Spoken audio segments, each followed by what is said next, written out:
So welcome to the Hit the Floor podcast. I'm Chris Hines. I am the network editor of Hit the Floor magazine. Today we're going to be talking about should bands' personal actions stop you listening to their music. Now, before we get into the background of this, just introduce who we've got on the podcast today. So first off, James.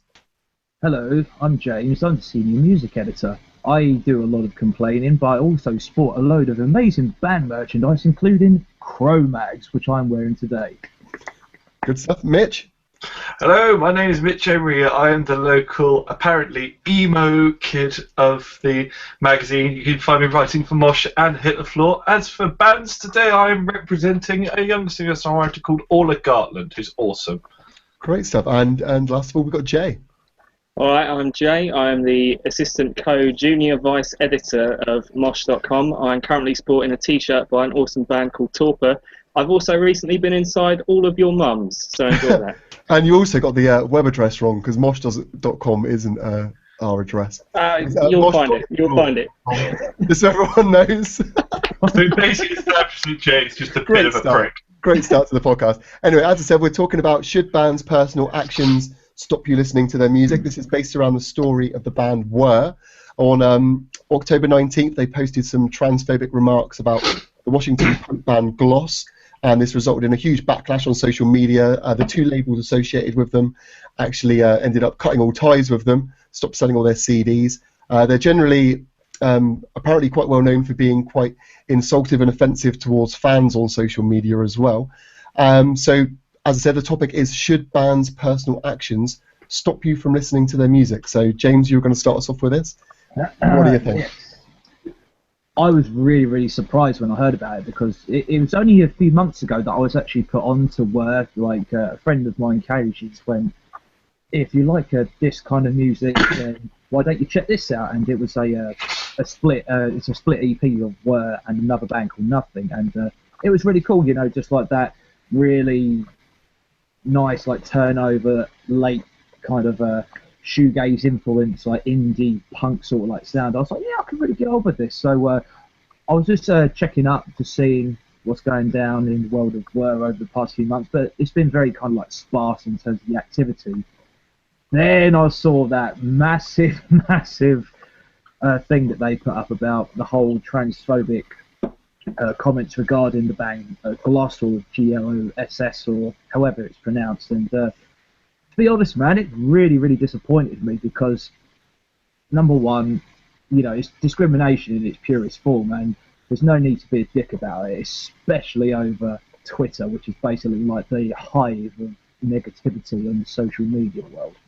Secondly, they're on arguably one of the best independent record labels in America at the moment, Run for Cover Records. Now, Run for Cover actually has a whole host of amazing bands that are doing really, really well at the moment in regards to, you know, success, and also a lot of underground influences. This includes Citizen, Turnover. You've also got the band Pity Sex, who I must say actually their new single, What May Soothe You, is incredible. Check that out. Jamie knows a lot about Pity Sex. He does. Yeah, just so everyone knows, the kind of tweets one of the tweets they tweeted out was basically saying that the band were a bunch of boys running around in panties making shitty music. So as you can tell, it's not exactly the most respectful when they have transgender members.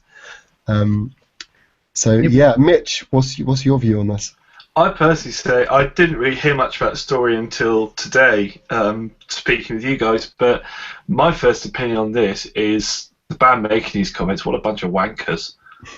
I mean, to make nasty, bullying, transphobic comments towards another band completely unprovoked, I mean, you've got to expect some sort of massive backlash from that. I mean, you could not say that in any other sense. You couldn't have a go at a band because of their race, because of their sexuality or anything like that. I mean, there's a fine line, like saying a band is shit, oh yeah, they're just a bunch of, even if they put saying, oh yeah, it's just a bunch of talentless assholes who running around making shitty music, that is insulting and inflammatory enough, but at least then you've got the basis of it just being based on the music.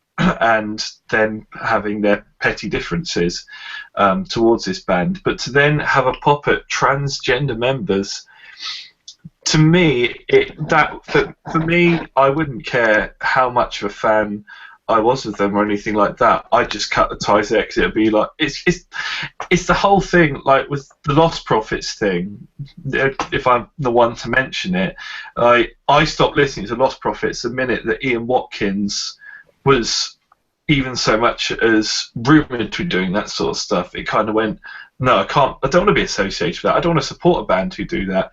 But the difference between them and there is that with this band, it is the whole band getting involved in this. And I think, whereas Lost Prophets, as far as we know and the media is concerned, it was one guilty man and a band who lost their career due to his actions. And I guess it's kind of like the idea of, you could see it as the argument as, can you still carry on supporting that band because there was more than Ian Watkins that made it. I personally don't listen to Lost Prophets anymore and don't play their music out and DJ sets or radio or anything like that, because I just feel that I feel uncomfortable doing so. But with these guys, it just seems to have been a random attack made on people due to their gender. And in my opinion, for a start, we're living in the 21st century, and these guys seem to need to very thoroughly bring themselves into it.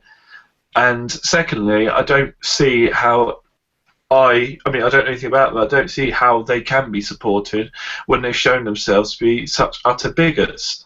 Can I slightly digress about what I was saying in regards to Run for Cover Records? And what I was actually going to say about that is that they're one of the most influential and successful independent record labels in America at the moment, and they're exploiting some amazing bands. So what on earth would possess the dude in Word to actually put himself on that level and call out the members of G.L.O.S.S in terms of like transphobic comments, when you've already got incredible support from a label that is willing to do anything left, right and centre for you? Because not only that, because that's a disappointment to the label, who have a reputation for being one of the hardest working independent labels in America at the moment.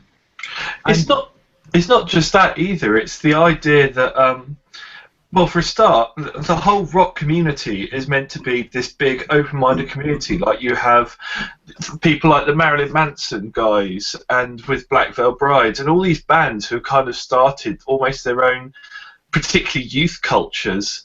And the whole idea, I thought, of rock music was meant to be that everybody was accepting, because we're all in this together. It didn't matter who you were, what you believed, what nationality you were, what your gender was, what your sexuality was. As long as you loved the same music, everyone could be friends. And then to go and do this, particularly as James Hill, on such a major label, they probably had transgender fans of theirs.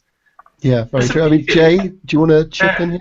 Well, I think, like, if Mitch is going to start talking about how this is a culture of outsiders, you've got to raise the point that, interestingly, a vast majority of people in bands or fans tend to be straight white men, or that's certainly how it's portrayed by the media. So there are going to be certain sections or subsections of the community that are going to be resistant to anyone outside of that demographic.